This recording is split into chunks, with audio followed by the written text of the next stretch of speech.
Good morning and welcome to path of evolution.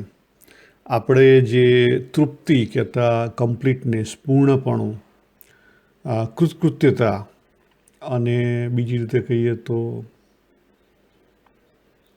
સંતોષ, બરાબર, એ વિશે વચનામૃતના આધારે આપણે આગળ જઈ રહ્યા છીએ.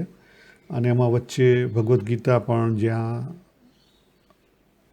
એનો આધાર છે એ આપણે જોઈ રહ્યા છીએ. તો આપણે જોયું હતું કે વચનામૃત પ્રથમ 9મું અને પ્રથમ 15માં મહારાજ કહે છે કે સાધના શરૂ કરીએ એ વખતે જ આપણે માનવાનું છે. ભલે આપણે પૂર્ણ ન હોઈએ પણ છતાં માનવાનું છે. કેમ? એનું પણ કારણ તે આપેલું. અને પ્રથમના 24માં પણ જોયું કે જ્યારે જો જે મહારાજે વાત કરી પ્રથમ 9 અને પ્રથમ 15માં, માન્યા વગર, પોતે કમ્પ્લીટ છે, પૂર્ણ છે, એ માન્યા વગર જો સાધના કરી હોય તો કેવું રિઝલ્ટ આવે એ બ્રહ્માનંદ સ્વામીના શબ્દોમાં આપણને જોવા મળે છે. સૂનું સૂનું લાગે, અપૂર્ણપણું લાગે, વર્ષોની સાધનાઓ કર્યા છતાં પણ. પછી મહારાજે બહુ સરસ ક્લેરિટી આપી દીધી પણ પ્રથમના 25માં કે પૂર્ણપણું એ કઈ રીતે આવી શકે. એમાં બે મુખ્ય આપણે જે સાધના સાધ્ય કરવાની છે, એક છે સેલ્ફ રિયલાઇઝેશન અને બીજું ભગવાનના મહિમાનું જ્ઞાન. આ બેમાં જેટલી ખોટ હોય એટલી આપણી જે તૃપ્તિ છે, પૂર્ણપણું છે, એમાં ખોટ રહે એ કોઈ કાઢી ના શકે. અને પછી આ ખોટ શાના કારણે રહેશે તો એ સમજાવતા મહારાજે પ્રથમના પહેલામાં વાત કરી કે મોહ છે, મોહને કારણે આ ખોટ રહી જાય છે, બરાબર. અને મોહ કેવી રીતે ટાળી શકાય તો એમાં ત્રણ મુખ્ય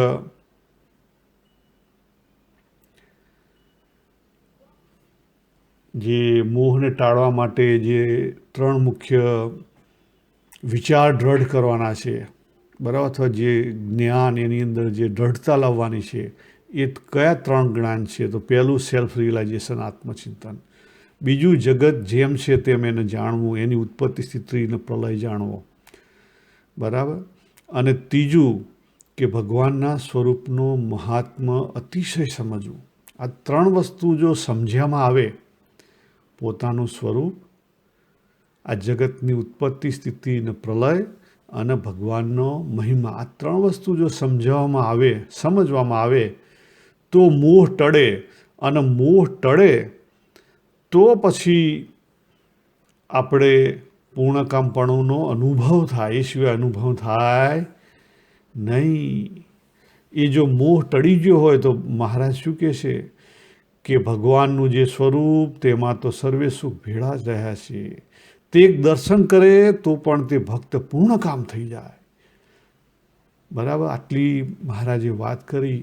અને પછી પૂર્ણકામ ભક્ત થઈ ગયો હોય એના બધા ઉદાહરણ આપ્યા મહારાજે કે એ કેવો છે તો એણે તત્વે કરીને સ્વરૂપને જાણ્યું છે. પછી એનામાં શું છે? સમબુદ્ધિ રહેલી છે, જે સમતાની વાત કરી ભગવદ્ ગીતામાં. પછી એ કેવો છે? અનન્ય ભક્ત છે. એનું અંગ કેવું છે? તો એનું પ્રતિવત્તાનું અંગ છે. અને એને જ જ્ઞાની કીધો છે. જે 7મા અધ્યાયમાં વાત કરી ભગવાને ભગવદ્ ગીતામાં 4 પ્રકારના ભક્તો બતાવ્યા અને એમાં જ્ઞાનીને વાલો કીધો. અને એ ભક્ત છે એ જ અતિશય વયાલો છે. અને એની જ સાચી ભક્તિ છે. બાકીનાની તો કેવી છે? આપણા બધાની વ્યભિચારીણી ભક્તિ છે. તો વ્યભિચાર કરે છે કોણ? તો વ્યભિચાર કોણ કરે છે? મન કરે છે. કોણ કરે છે? મન કરે છે. હવે આટલું આપણે સમજ્યા હજી મહારાજની ઈચ્છા છે કે આ પૂર્ણકામપણું કેવી રીતે સમજાય. બરાબર. તો આજે 3 વસ્તુ જે સમજવાની કીધી ને, એ 3 વસ્તુને મહારાજ આગળ સમજાવે છે. આ 3 વસ્તુને મહારાજ આગળ સમજાવે છે અને પૂર્ણકામપણાની વાત આગળ મધ્ય 31માં વાત કરે છે. કયા વચનામૃતમાં વાત કરે છે? મધ્ય 31માં.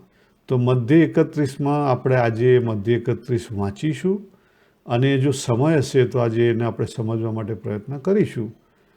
અને આજે પૂરતો સમય નહીં મળે તો આપણે પછી એને સમજીશું. પણ પૂર્ણકામપણું મધ્ય પહેલાં પછી મધ્ય 31માં છે. તો મધ્ય 31માં શની વાત કરી છે એ આપણે જોઈએ અને પછી પૂર્ણકામપણામાં આગળ વધીએ. તો શું કહે છે મધ્ય 31માં? તો મનન દ્વારા બ્રહ્મનો સંગ કર્યાનું. સંવત 1880ના શ્રાવણ સુધી ચોથને દિવસ શ્રીજી મહારાજ શ્રી ગઢડા મધ્યે દાદા ખાચરના દરબારમાં પોતાને ઉતારે વેદિકા ઉપર ગાદી તકિયા નંખાવીને વિરાજમાન હતા અને સર્વશ્વેત વસ્ત્ર ધારણ કર્યા હતા અને કાળા શેળાની ધોતલી મસ્તકે બાંધી હતી ને પોતાના મુખારવિંદની આગળ પરમહંસ તથા દેશ દેશના હરિભક્તની સભા ભરાઈને બેઠી હતી. અને પ્રાગજી દવે પાસે શ્રીમદ ભાગવતમાં કપિલ ગીતાની કથા વંચાવતા હતા. પછી કથાની સમાપ્તિ થઈ ત્યારે શ્રીજી મહારાજ પરમહંસ પ્રત્યે બોલ્યા જે સર્વ કારણના પણ કારણ અને અક્ષરાતીત ને પુરુષોત્તમ એવા જે વાસુદેવ ભગવાન તે મહાપુરુષ રૂપે કરીને મહામાયાને વિશે વીર્યને ધરે છે તે પુરુષ અક્ષરાત્મક છે, મુક્ત છે અને એને બ્રહ્મ કહે છે. અને એ પુરુષે માયામાં વીર્ય ધર્યું ત્યારે માયા થકી પ્રધાન પુરુષ દ્વારા એ વૈરાજ પુરુષ ઉત્પન્ન થયા ત્યારે એ વૈરાજ પુરુષ તે પુરુષના પુત્ર કહેવાય. જો મહારાજે શરૂઆત ક્યાં કરી? જે મધ્ય પહેલામાં વાત કરી ને, 3 સમજણની વાત કરી. પહેલું પોતાનું સ્વરૂપ જેમ છે તેમ સમજવું, આ જગતની ઉત્પત્તિ સ્થિતિને પ્રલય સમજવો.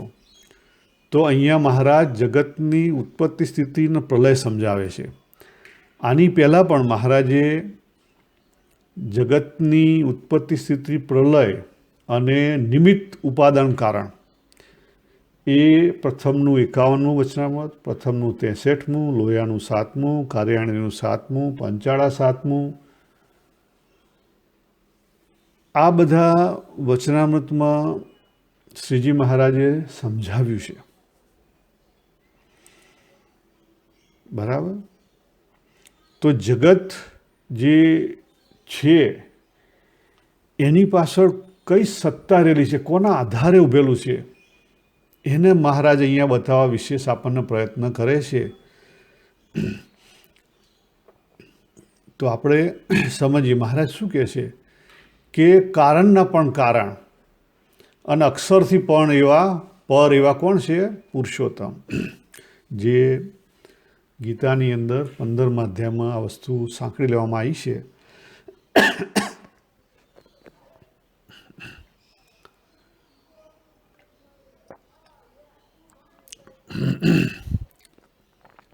તો એમાં શું કહે છે કે એ પોતે જ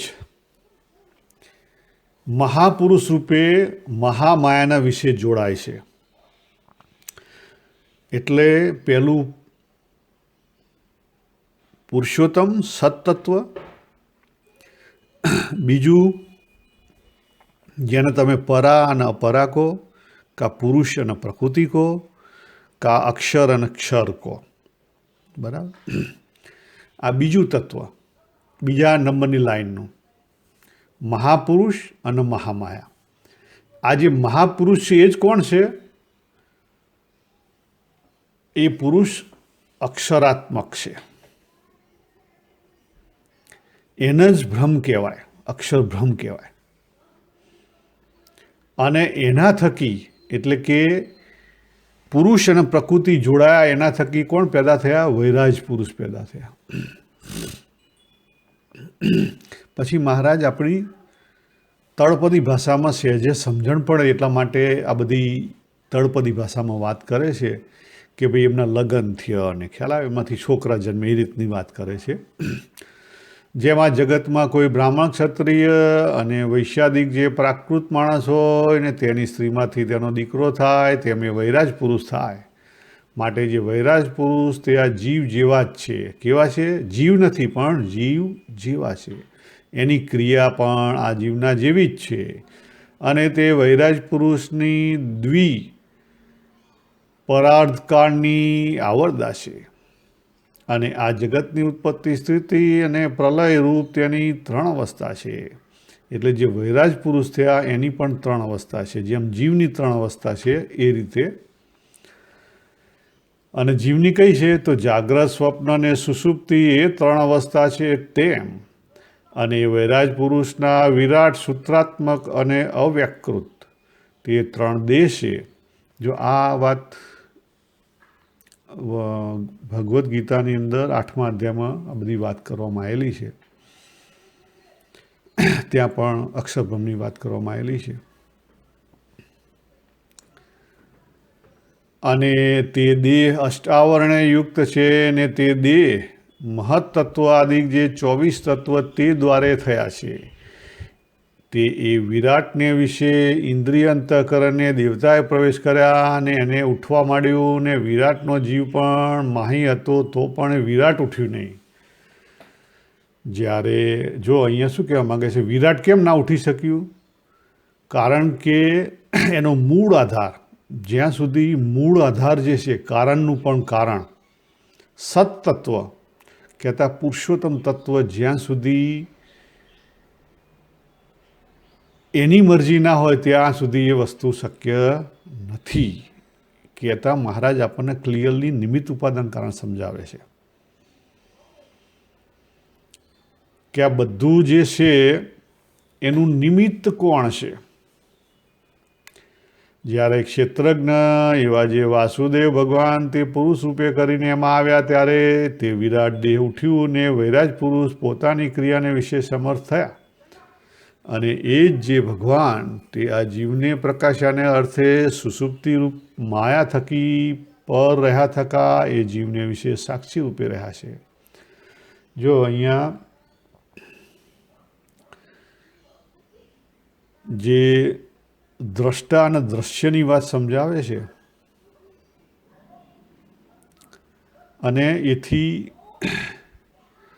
પર એક સાક્ષી બતાવવામાં આવેલા છે.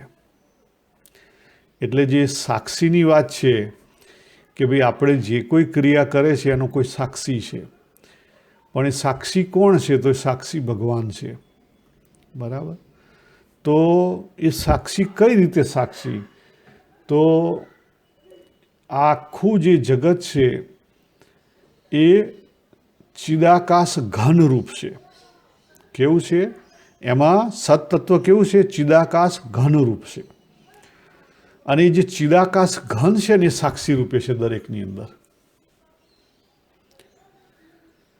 તો પણ જીવને દેહ ઇન્દ્રિયોને વિષય તેનો સંગ ઘણો થયો છે. માટે સંગ દોષે કરીને એ જીવ દેહાદિક રૂપ થઈ ગયો છે. તે એના સંગને મૂકીને જીવ એમ સમજે કે મારું સ્વરૂપ તો માયા થકી મુક્ત ને પર એવું જે ભ્રમ તે છે. એવી રીતે નિરંતર મનન કરતો થતો ભ્રમનો સંગ કરે તો એ ભ્રમનો ગુણ એ જીવને વિશે આવે. પણ એને આ વાર્તા સાંભળી હોય તો પણ નિરંતર સ્મૃતિ રહેતી નથી. એ એનો મોટો દોષ છે. જો આપણે 2 વસ્તુ અહીંયા સમજીએ. એક સાક્ષી રૂપની વાત છે અને આજે પોતાનું જે સ્વરૂપ છે, જીવ સ્વરૂપ અને બ્રહ્મ સ્વરૂપ, એને સમજવા માટે આપણે એક એક્ઝામ્પલ લઈએ કે સૂર્ય છે. સૂર્યનો પ્રકાશ જ્યારે પાણી ભરેલી ડોલમાં પડે ત્યારે એક નાનો સૂર્ય દેખાય, રિફ્લેક્શન થયું. 10 ડોલ મૂકી હોય તો 10 ડોલમાં નાના નાના સૂર્ય દેખાય, બરાબર. અને 10 અરીસા મૂક્યા તો 10 અરીસામાંથી રિફ્લેક્શન સૂર્ય, તમારું ઘરમાં અંધારું હોય તો ત્યાં અજવાળું થાય. આ જે રિફ્લેક્શન થાય છે ને, એટલે જે સૂર્ય છે ને એના આત્મા કહી શકાય, અક્ષર કહી શકાય, અને બીજા શબ્દોમાં કહેવું હોય તો પરમાત્મા પણ કહી શકાય. અને જે રિફ્લેક્શન થાય છે, અંદર નાનો ડોલમાં નાનો સૂર્ય દેખાય છે અથવા રિફ્લેક્શન થાય છે, જે ડોલ છે આપણા આ જે 24 તત્વ કીધા ને, એ 24 તત્વનું આપણું આ દેહ છે. અને એની અંદર જે પાણી રહેલું છે એને આપણે ચિત્ત કહી શકીએ, બરાબર. અને એની જે સરફેસ છે પાણીની, એને આપણે મન કહી શકીએ. અને જે રિફ્લેક્શન થયું એ બુદ્ધિ છે. અને રિફ્લેક્શનમાંથી જે તમને ભાવ ઊભો થયો કે હું છું, એ અહંકાર છે. ખ્યાલ આવી ગયો? આ રીતે અંતઃકરણ છે. તો એ જે રિફ્લેક્શન થાય છે, એ રિફ્લેક્ટેડ કોન્શિયસનેસ છે આપણી.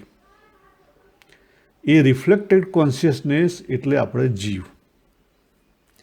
પણ જે સાચો સૂર્ય છે એ કોણ છે? આત્મા અથવા અક્ષર છે. ખબર પડી? એટલે જેટલી બકેટ હોય ડોલ પાણીની ભરેલી હોય અથવા જેટલા અરીસા હોય એટલું રિફ્લેક્શન હોય. એટલે દેહ બધા અલગ છે, પણ એની અંદર રિફ્લેક્શન કોણનું છે? સચ્ચિદાનંદનું. એવો કોણ? એ જે સૂર્ય છે. એને બીજા શબ્દોમાં કહેવું હોય તો અક્ષર તત્વ અથવા આત્મા. એટલે આત્મા એક છે, અક્ષર એક છે, પણ જીવ અનેક છે. ખ્યાલ? અને એ જે અક્ષર છે એ રૂપે ભગવાન સાક્ષી રૂપે રહેલા છે, કારણ કે ધારીને ઉભું રહેલું છે, આધાર છે. ખ્યાલ આવી ગયો? હવે આપણને જ્યારે આપણે જીવ છીએ એમાં જે પરાતત્વ રહેલું છે, એ પરાતત્વ એટલે કે ચિત્ત અને મન જ્યારે મન કહેતા જે પાણીની સપાટી સ્થિર હોય ત્યારે એ જે રિફ્લેક્શન છે ને એ આપણને ક્લિયર દેખાય, અંદર પાણીની અંદર ચોખ્ખું દેખાય. અને પાણી પાછું કેવું હોવું જોઈએ? શુદ્ધ હોવું જોઈએ. એટલે પાણી શુદ્ધ હોય અને સપાટી સ્થિર હોય, એટલે કહેતા માઇન્ડની સ્થિતિ કેવી હોવી જોઈએ? આ બે વસ્તુ ક્લિયર હોવી જોઈએ. એક, અંદર ઇમ્પ્યોરિટી ના હોવી જોઈએ, શુદ્ધ હોવું જોઈએ. અને બીજું, ચંચળતા ના હોવી જોઈએ. આ બે વસ્તુ હોય તો આપણી બુદ્ધિ પ્રકાશી શકે, તો વિવેક આવે. અને બુદ્ધિ પ્રકાશી શકે તો આપણને આપણું જે પરાતત્વ છે એનો અનુભવ થાય, બરાબર. પણ એ ખાલી તમને જીવનો અનુભવ થયો કહેવાય. પણ જીવ એ આપણું સાચું સ્વરૂપ નથી, બરાબર. આપણું સાચું સ્વરૂપ કયું છે? જે અક્ષર તત્વ છે, બ્રહ્મ તત્વ છે, જે આત્મા તત્વ છે, એ છે. તો જીવ અને અક્ષરમાં આટલો ભેદ છે. જીવની અંદર ઇમ્પ્યોરિટી રહેલી છે, અને ઇમ્પ્યોરિટીને લઈ અને પોતે, મહારાજે જે કહ્યું ને કે એને સ્મૃતિ નથી, ઘણો દેહ ઇન્દ્રિયના વિષયનો સંગ થયો છે. એટલે સંગ દોષના કારણે જીવ દેહાદિક થઈ ગયો છે. તો આ વસ્તુ જો સાચી રીતે સમજીએ, સમજવું એટલે માત્ર બુકમાંથી વાંચી લીધું કે કોઈએ કીધું એટલે સાંભળી લીધું, એ સાચી સમજણ નથી. કારણ કે જ્યારે તમે સમજ્યા હો ને તો એ પ્રમાણે વર્તન થાય. જ્યારે આપણામાં એ પ્રમાણે વર્તન થતું નથી, એનો અર્થ શું થયો? કે આપણે સાચી રીતે હજી સમજ્યા નથી. જ્યારે સાચી રીતે સમજ્યા હોય ને તો આપણામાં કોન્ફિડન્સ આવે અને એ પ્રમાણે આપણે વર્તી શકીએ. આપણે જુઓ કે જ્યારે, આ તો હું મારી સિવિલ એન્જિનિયરિંગની ભાષામાં વાત કરું, કે કંઈ વસ્તુ આપણે ગણી હોય કે ભાઈ કેટલી ટ્રક આટલું ખોદીશું તો કેટલી ટ્રક મટીરિયલ બહાર જશે, તો આપણે પેલા જે ડેન્સિટી હોય એની ઉપરથી એનું વજન કાઢીને એક ટ્રક કેટલું કેર કરી જાય એ પ્રમાણે આપણે બધું કેલ્ક્યુલેશન મૂકીએ છીએ ને આપણે સાથી ઠોકીને કે આટલી ટ્રકો નીકળશે, બરાબર. એ જ રીતે કોઈ રિટેનિંગ કરવાની હોય તો આપણે એનું મેઝરમેન્ટ કાઢીએ કે ભાઈ આટલી હાઇટ છે, આટલી લેન્થ છે, આટલી વિડ્થ છે, તો આટલા પથ્થર લાવવા પડશે, આટલી બ્રિક જોશે. એ બધી વસ્તુ આપણે ઇઝીલી કાઢી શકીએ છીએ અને કોન્ફિડન્સથી કાઢીએ છીએ, એટલામાં પૂરું થઈ જાય. કેમ? કારણ કે એમાં બીજા ડાઉટ નથી, આપણને પૂર્ણ ક્લેરિટી છે, આપણે એક્સેપ્ટ કરેલું છે. જ્યારે અહીંયા શું છે કે આપણને બધા ડાઉટ છે, આપણી બુદ્ધિ ક્લિયર નથી. જે ભગવાને ભગવદ્ ગીતાના બીજા અધ્યાયના 41મા શ્લોકમાં કીધું એ વસ્તુ આપણો મોટો પ્રોબ્લેમ છે. આપણે આપણી જાતને જીવ પણ માનીએ છીએ, આત્મા પણ માનીએ છીએ, બાબુ પણ માનીએ છીએ, પતિ પણ માનીએ છીએ, પુત્ર પણ માનીએ છીએ. એની કોઈ ક્લેરિટી જ નથી, બધું માનીએ છીએ.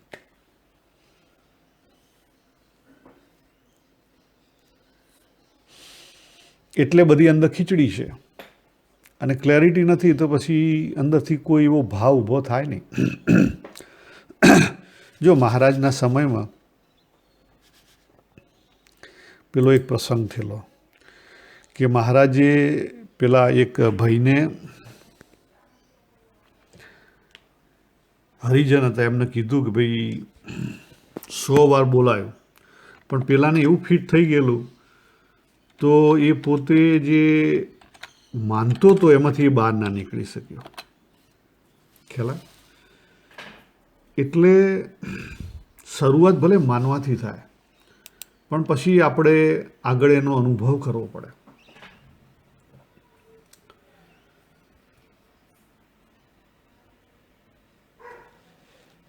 એક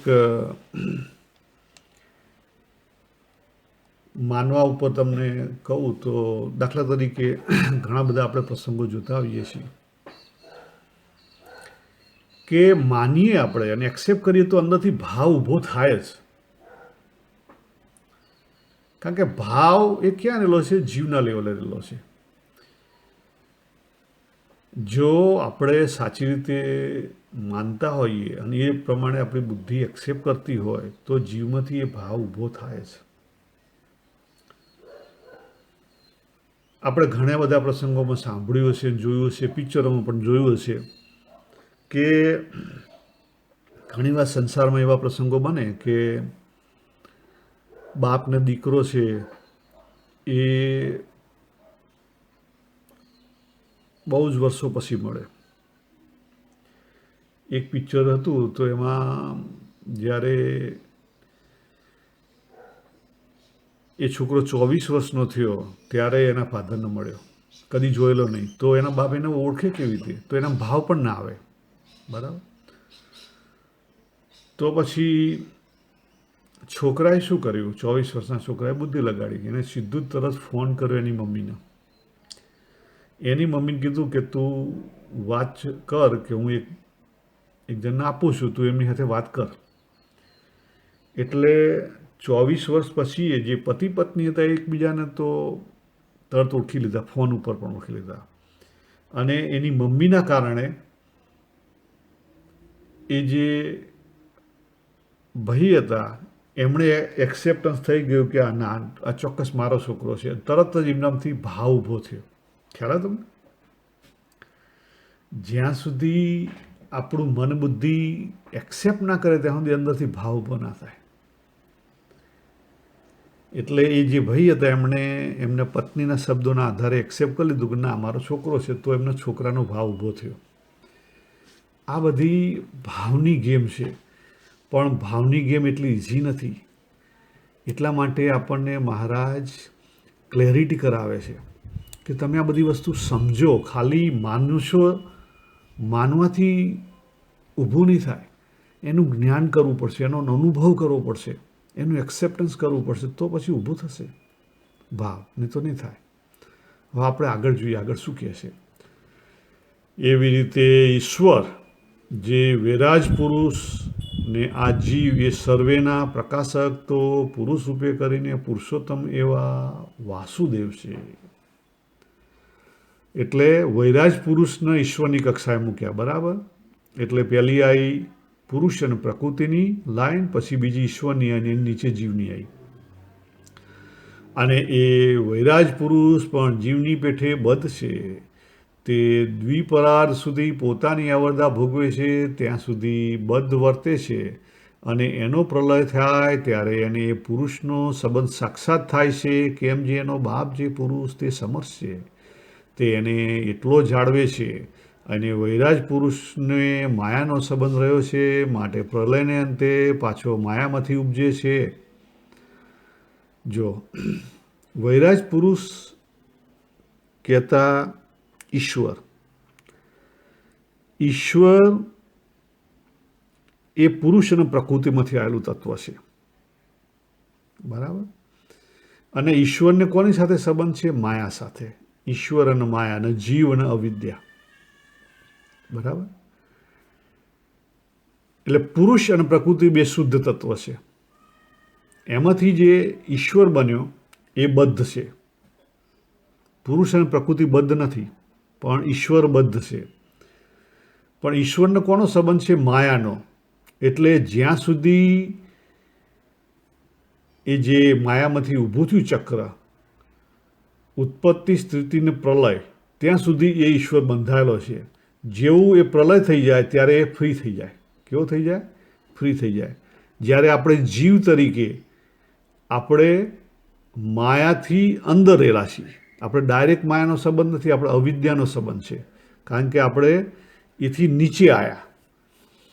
એટલે આપણે જ્યારે આ જગતનું ઉત્પત્તિ, સ્થિતિને પ્રલય થાય ત્યારે આપણે સમ ભળી જઈએ.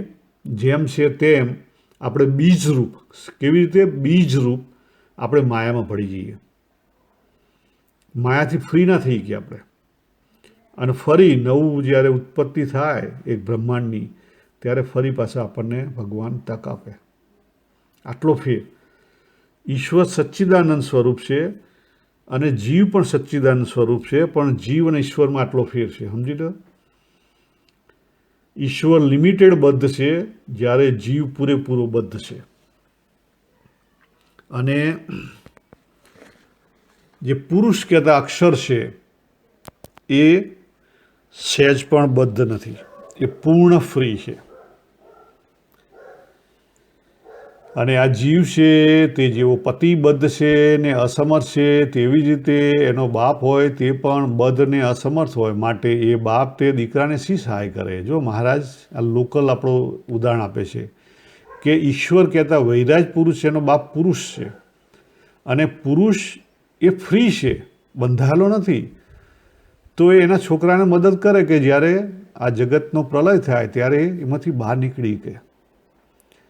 જ્યારે આપણે જે જીવ છીએ તો જીવના બાપ કોણ છે? જીવ છે. આપણે બધા માયામાંથી જ ઉપજેલા છીએ. તો આપણા બાપ આપણને મદદ કરી શકે નહીં, કારણ કે એ પોતે બંધાયેલો છે, આપણને શું મદદ કરે? માટે એને સુષુપ્તિ રૂપ માયાનો સંબંધ નિરંતર રહે છે, ટળતો નથી. એ તો જ્યારે પૂર્વે કહ્યો એવી રીતે નિરંતર પોતાના પ્રકાશક જે બ્રહ્મ એનો મનન દ્વારા સંગ કરે ત્યારે ટળે. જો શું વાત કરી અહીંયા. જો બીજી એક બહુ જ ક્લેરિટી હું તમને આપી દઉં કે એકોર્ડિંગ ટુ માય અન્ડરસ્ટેન્ડિંગ, હું જે આ બધું મારી રીતે સમજેલો છું એના મુજબ જીવ છે એ ઈશ્વર ના થઈ કે ખબર પડી તમને? કારણ કે બંનેનું સ્ટેન્ડિંગ પોઈન્ટ અલગ છે. પણ જીવ ભ્રમ થઈ શકે? હા, જીવ ભ્રમ થઈ શકે. કેમ એવું થયું? તો જે આપણે આગળ જોયું હતું કે સૂર્ય છે એટલે એ અક્ષર તત્વ છે, અક્ષર બ્રહ્મ તત્વ છે, બરાબર. અને એનું રિફ્લેક્શન છે ને એના રિફ્લેક્શનમાંથી આપણે જે ડોલમાં બંધાયેલા છીએ. પણ જો આપણે ભલે ડોલમાં હોઈએ, પણ આપણે જો માનીએ કે હું આ નથી પણ પેલો દેખાય એ શું, અને પછી એનો અનુભવ કરીએ, કારણ કે ડાયરેક્ટ કનેક્શન તો છે જ, એનો અનુભવ કરીએ તો શું કહે છે? મનન દ્વારા એનો સંગ કરીએ, એટલે એનો અનુભવ કરીએ, એની કનેક્ટિવિટી જોડીએ અને જેટલી કનેક્ટિવિટી સ્ટ્રોંગ થાય, બરાબર, એટલું દેહથી તો આપણે બદ્ધ છીએ, જો સમજી લો. પણ જ્યારે દેહ પડી જાય ત્યારે તમે ફ્રી થઈ જાઓ, અને દેહ છતાં પણ તમે જીવન મુક્તનો આનંદ લઈ શકો. દેહ ભલે રહ્યો, પણ દેહ છતાં પણ તમે જીવન મુક્તનો આનંદ લઈ શકો. દેહના જે વિકાર છે તો આવવાના, ઘાયડપણ આવે, ચશ્મા આવે, દેહમાં જે કોઈ વિકાર ઉંમરને લઈને આવે એ બધા આવે જ, કારણ કે દેહ આગળના કર્મોને લઈને બનેલો છે. પણ આપણું જે કનેક્શન જે સ્ટ્રોંગ છે, આપણે જે માનીએ છીએ ને કે આ બકેટ એ હું છું, આ જે દેહ છે હું છું, એમાંથી જો આપણે નીકળી જઈએ અને સાચી સમજણ કેળવી લઈએ, સાચી સમજણ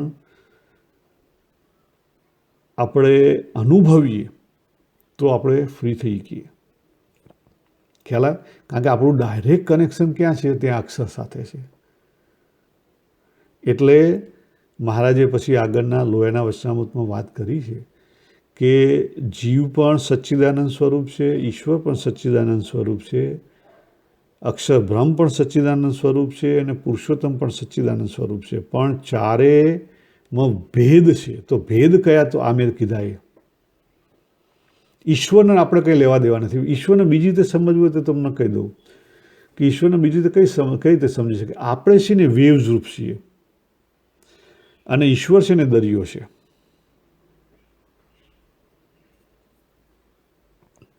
અને જે પાણી છે ને પુરુષોત્તમ અથવા અક્ષર છે. ખ્યાલ આવી ગયો? એટલે એ જ અક્ષરમાંથી ઈશ્વર બન્યો છે, પણ એનો સ્ટેન્ડિંગ પોઈન્ટ અલગ છે. એની જે બંધન છે એ અલગ છે, જ્યારે આપણું બંધન અલગ છે. એટલે એનું ડાયરેક્ટ કનેક્શન છે ને આપણું ડાયરેક્ટ કનેક્શન છે, પણ આપણે અલગ ડાયરેક્ટ કનેક્શન છે. ખ્યાલ આવ્યો?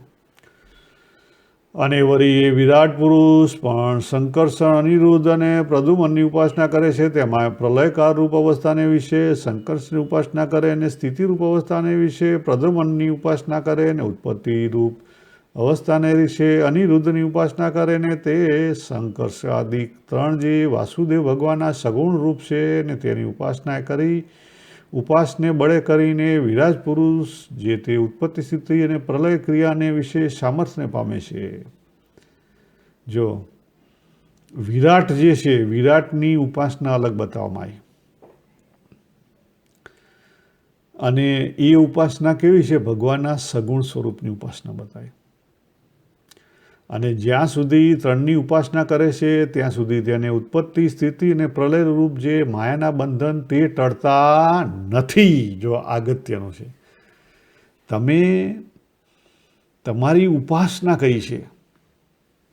કારણ કે એ સગુણ સ્વરૂપની વાત કરી હમણે, બરાબર? અને સગુણ સ્વરૂપ શેની અંદર રહેલા છે? એ જે ત્રણ સગુણ સ્વરૂપની ઉપાસના કરે છે ને એ પ્રકૃતિની અંદર રહેલા તત્વ છે. તો જેની પાસે જે હોય આપે. જો પછી હવે મહારાજ ફોડ પાડે છે, જ્યારે એ નિર્ગુણ એવા જે વાસુદેવ ભગવાન તેની ઉપાસના કરે ત્યારે એ વૈરાજ પુરુષ માયાનો ત્યાગ કરીને ભ્રમરૂપ થાય છે. ખ્યાલ આવે તમને? તો ઉપાસનામાં ભેદ શું છે? તો આર્ય ભેદ છે.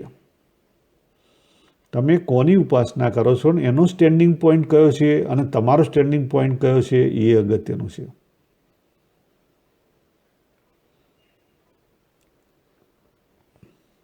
તમે મેનેજરને ઓળખતા હોય તો મેનેજર સુધીનું કામ થાય. તમે પ્રાઇમ મિનિસ્ટરને ઓળખતા હોય તો પ્રાઇમ મિનિસ્ટર સુધીનું કામ થાય. આ આવી વાત છે.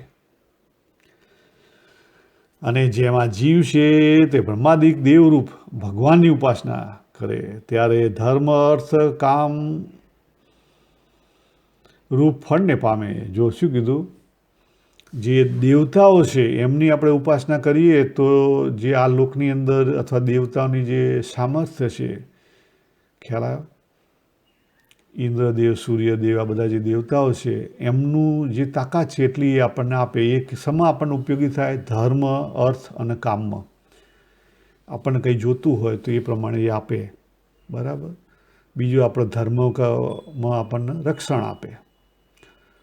અને જ્યારે ભગવાનના અવતાર જે રામાદિક રામકૃષ્ણાદિક તેની ઉપાસના કરે ત્યારે ભ્રમરૂપ થાય ને એની મુક્તિ થાય. જો જ્યારે ભગવાનના અવતાર બતાવ્યા એની જો ઉપાસના કરીએ તો એ કેવા છે? ભ્રમરૂપ છે. તો આપણી પણ ભ્રમરૂપ થઈ જાય ને એની મુક્તિ આપણી થાય.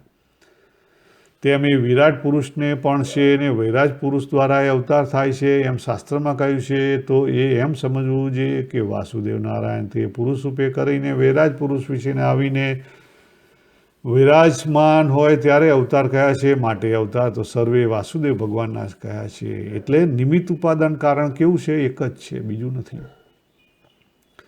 અને વાસુદેવ ભગવાન જ્યારે પ્રતિલોમપણે એ વિરાજ પુરુષ થકી નોખા પડી જાય ત્યારે કેવળ વૈરાજ પુરુષ થકી અવતાર સંભવે જ નહીં. માટે એ થકી અવતાર તો એને વિશે વાસુદેવ આવ્યા તે સારું કહ્યા છે. અને એને વિશે વાસુદેવ જે ક્ષેત્રજ્ઞ તેણે પ્રવેશ કર્યો નહોતો ત્યારે વૈરાજ પુરુષ પોતાની ક્રિયા કરવી તેને વિશે પણ સમર્થ થયા નહોતા. જો શું કીધું? ક્ષેત્ર અને ક્ષેત્રજ્ઞનો જે સંબંધ છે ને એના અહીંયા મહારાજે સમજાવે છે ભગવદ્ ગીતાના 13મા અધ્યાયમાં.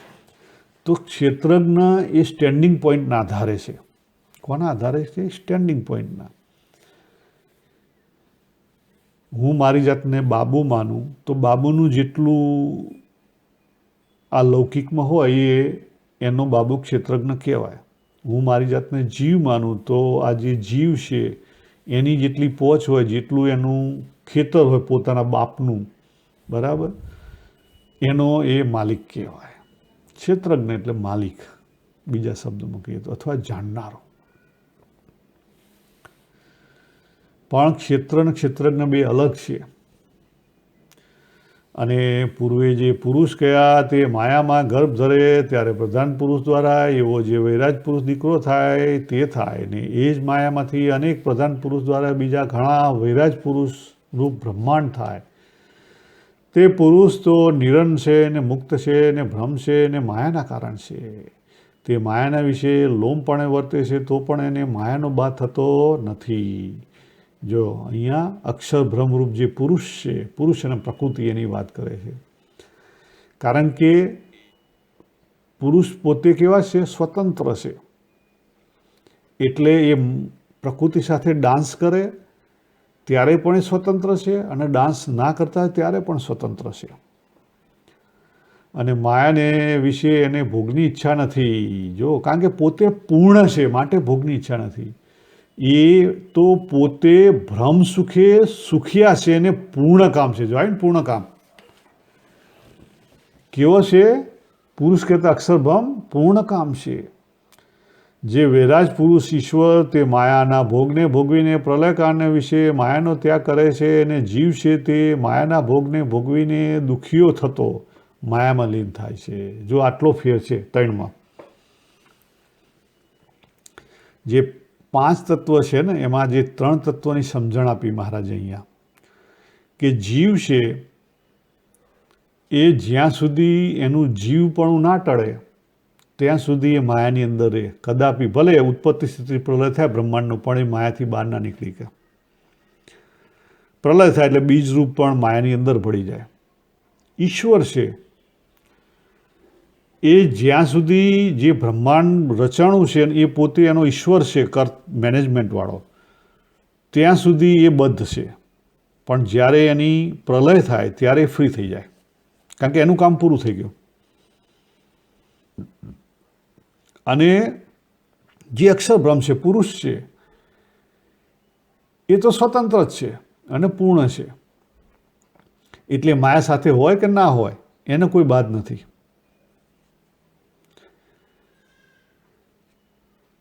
ખ્યાલ આવે? એટલે અહીંયા આપણે આ જે 3 જે તત્વ છે એ 3માં તત્વ સચ્ચિદાનંદ છે છતાં ભેદ કઈ રીતે છે સમજાયું. બીજી વસ્તુ કે જીવને ઈશ્વર ના થઈ શકે પણ જીવ ડાયરેક્ટલી કોણ છે? એ અક્ષરનું સ્વરૂપ છે માટે અક્ષરરૂપ થઈ શકે. એ 2 વસ્તુ મહારાજ અહીંયા બહુ ક્લિયરલી સમજાય. ત્યારે સુકમુનિએ પૂછ્યું, જે પુરુષોત્તમ વાસુદેવ તે પુરુષ રૂપે કરીને અનેક બ્રહ્માંડની ઉત્પત્તિ સ્થિતિ પ્રલયના કરતા છે, માટે પુરુષ રૂપે કરીને બહુધા શાસ્ત્રમાં પુરુષોત્તમને કહ્યા છે. ત્યારે પુરુષમાં અને વાસુદેવમાં કેટલો ભેદ? ત્યારે શ્રીજી મહારાજ બોલ્યા છે કે જેમ જીવને વિશે વૈરાજ પુરુષને ઈશ્વરને વિશે ભેદ છે, વળી જેમ ઈશ્વરને વિશે ને પુરુષને વિશે ભેદ છે, તેમ પુરુષને પુરુષોત્તમ એવા જે પુરુષો વાસુદેવ ભગવાન તેને વિશે ઘણો ભેદ છે. ને પુરુષોત્તમ વાસુદેવ તો સર્વના સ્વામી છે, ને એવા અક્ષરાત્મક પુરુષ બ્રહ્મરૂપ ઘણા છે. તે વાસુદેવના ચરણાવિંદની ઉપાસના કરે છે ને સ્તુતિ કરે છે, ને એવી રીતે પુરુષોત્તમ પુરુષ ઈશ્વર જીવ ને માયા એ 5 ભેદ અનાદિ છે. જો અહીંયા પુરુષ તરીકે તમે પુરુષ લઈ શકો અને અક્ષર બ્રહ્મ પણ લઈ શકો. હવે પુરુષ અને અક્ષર બ્રહ્મમાં શું ફેર છે? અક્ષર બ્રહ્મ એક છે, ખ્યાલ આવે તમને? પણ જે માયા સાથે કહેતા આપણે સ્વામિનારાયણમાં માયા તરીકે સ્વીકારેલું છે, જે વેદાંતમાં પ્રકૃતિ તરીકે સ્વીકારેલું છે. એ જે પ્રકૃતિ સાથે જે ડાન્સ કરવા તૈયાર થાય એ પુરુષ છે, અને એ ઘણા છે. કેવા છે? જો અહીંયા લખ્યું છે, એવા અક્ષરાત્મક પુરુષ બ્રહ્મરૂપ ઘણાક છે. ખ્યાલ આવે તમને? એટલે અહીંયા મહારાજે 5 તત્વ કીધા, પણ 5 તત્વમાં આપણે શું સમજવાનું છે? એ જે પુરુષ કીધો એ અક્ષર બ્રહ્મ છે, બરાબર? અને એ અક્ષર બ્રહ્મ એક છે તત્વરૂપ. પણ જ્યારે માયા સાથે ડાન્સ કરે ને એ જે બ્રહ્માંડો ઊભા કરવાના હોય ત્યારે એ પુરુષ રૂપ ડાન્સ કરે, અને એ પુરુષ ઘણા છે. એ ભેદ અનાદિ છે. તેવી રીતે વાર્તા મેં ઘણી વાર કરી છે, પણ એનું મનન કરીને સારી પેઠે પોતાના અંતરમાં ઘેર બેસાડતા નથી. એટલે શાસ્ત્રના શબ્દને સાંભળીને સમજણ માઠા રહેતી નથી, ને ઠાવકી ઘેર બેસાડી હોય તો એની સમજણ કોઈ દિવસ તે શબ્દને સાંભળીને કરીને ફરે નહીં. માટે આ વાર્તાને સારી પેઠે સમજ્યો અને લખજો. એવી રીતે શ્રીજી મહારાજે ઘણી વાત કરી. જો આ વચનામૃત બહુ જ અગત્યનું છે. કેમ? પહેલી વસ્તુ તો જીવ, પહેલાં 5 ભેદ બતાવ્યા.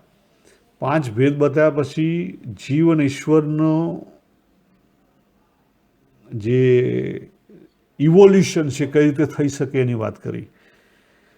બીજી વસ્તુ વાત કરી કે જીવ અને અક્ષરને કેવી રીતનો સંબંધ છે, અને જીવ અક્ષર કેવી રીતે થઈ શકે, અક્ષરરૂપ કેવી રીતે થઈ શકે, બરાબર? ને આ વચનામૃત છે એ પાછું નિમિત્ત ઉપાદાન કારણનું સપોર્ટિવ વચનામૃત છે. કહેતા પ્રથમનું 51મું, પ્રથમનું 63મું, લોયાનું 7મું, કાર્યાનું 7મું, પંચાળું 7મું, આ બધાનું સપોર્ટિવ છે. તો અહીંયા મહારાજે જે પૂર્ણકામપણાની વાત કરી કે પૂર્ણકામપણું ક્યારે પહોંચે? તો જ્યારે પોતે અક્ષરરૂપ થો ત્યારે તમે પૂર્ણકામે પહોંચી શકો. ત્યાં સુધી બધું અપૂર્ણ છે, સમજી લો. જ્યાં સુધી આપણે અક્ષર સાથે મનન કરીને અક્ષરરૂપ ના થઈએ ત્યાં સુધી બધું અપૂર્ણ છે, બરાબર? હવે આપણે અહીંયા પૂરું કરીએ, પણ આની સાથે આજે અક્ષરરૂપ કેવું થવું, એનું મનન અથવા એનું નિશ્ચય કેવી રીતે કરવો, આમાં પછી લોયાનું જે વચનામૃત છે ને એમાં ભેદ કઈ રીતે છે, લોયાનું 15મું વચનામૃત, બરાબર? એને આપણે આગળ થોડાક સમજશું. અને એ જે લોયાનું બીજું વચનામૃત છે 18મું નિશ્ચયનું, એને પણ આપણે સમજશું કે નિશ્ચય કેવી રીતે થાય. આ બધી છે ને સૂક્ષ્મ બાબતો છે. આ રાતોરાત થઈ ના શકે, અને પરંતુ આપણે એ જે મેં તમને વાત કરી હતી ને ભાવની, કે આપણે અંદરથી ભાવ કેવી રીતે ઊભો થાય. ને પેલું એક્ઝામ્પલ આપ્યું ને કે બાપ દીકરો 24 વર્ષે મળ્યા, પણ બાપને છોકરો છે કેવી રીતે ભાવ, છોકરાનો ભાવ કેવી રીતે આવે એનામાં? અને છોકરાના બાપનો ભાવ કેવી રીતે આવે? માં કે ત્યારે, અને માએ કીધા પછી એ બંને એક્સેપ્ટ કરો ત્યારે આવે. એટલે આ ભાવ કેવી રીતે ઊભો થાય છે, બરાબર, એની સુંદર વાત નિશ્ચયમાં કરી છે 18માં લોયાના. એના આપણે પછી સમજશું. પણ આ બધી વસ્તુઓ ઘેર બેસાડ્યો ને તો પછી શું થાય કે એમાં પછી બુદ્ધિ ક્લિયર રહે, એમાં સંશય ના ઊભા થાય.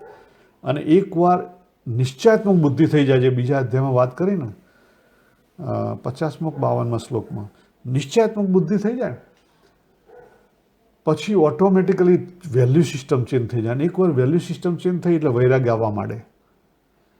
એટલે અભ્યાસ અને વૈરાગ્ય હાથે હાથે ચાલુ થઈ જાય. અને તો યોગ સધાય. અને તો પછી અક્ષરરૂપ થવાય. જેટલું અક્ષરરૂપ થવાય ને એટલું પૂર્ણકામપણામાં નજીક પહોંચી ગયા. કારણ કે મહારાજે પ્રથમના 25માં વાત કરી કે આત્માનું રૂપ સ્વરૂપ સમજાય અને સ્વીકારાય અને ભગવાનનો મહિમા સમજાય અને સ્વીકારાય ત્યારે આ બે વસ્તુ અગત્યની, એક નહીં ચાલે. નહીં તો ઠા ના રહે. અહમ બ્રહ્માસ્મિ થઈ જાય. શું થાય? અહમ બ્રહ્માસ્મિ થઈ જાય. એનો ઠા રહે નહીં.